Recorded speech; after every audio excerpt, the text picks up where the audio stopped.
হরগোবিন্দ দাস এবং চন্দন দাসের হত্যার জন্যই 14 জনের যাবজ্জীবন কারাদণ্ড হয়েছে। এখন 14টা পরিবার কি হয়েছে, রাস্তায় বসে গেছে। কিন্তু যাবজ্জীবন কারাদণ্ডটাও মনে হচ্ছে কম হয়ে গেছে। এদের আরো বেশি শাস্তি থাকলে দেওয়া উচিত ছিল। কারণ বিনা কারণে একটা পরিবারের বাবা ছেলেকে খুন করে দেবে, হত্যা করে দেবে, পিটিয়ে পিটিয়ে মেরে দেবে, কুপিয়ে মেরে দেবে, সেই সমস্ত লোকজনকে এর থেকেও বেশি শাস্তি দেওয়া উচিত ছিল। এখন এই যে 14টা পরিবার রাস্তায় বসে গেছে, এবার দেখো কেমন লাগে। এটা পশ্চিমবঙ্গ, এটা বাংলাদেশ নয়, এটা ভারতবর্ষ। এখানে সমস্ত ধর্মের মানুষ থাকে। নিজেদেরকে শুধরে ফেলো। যারা মৌলবাদী, হ্যাঁ বেশ মৌলবাদী মাথা চাড়া দিয়েছে রানীর আমলে, তাদেরকে বলছি শুধরে যাও। এইসব চলবে না এখানে। তোমরা যার কথা শুনে এসব করছো তারা কিন্তু ঠিক থাকবে, আর তোমরা ফেসে যাবে।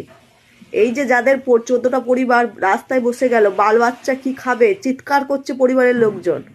কি হবে ওসব শুনে? যখন একটা ফ্যামিলির যখন বাবা ছেলেকে হত্যা করতে গেছিল তখন কোথায় ছিলে?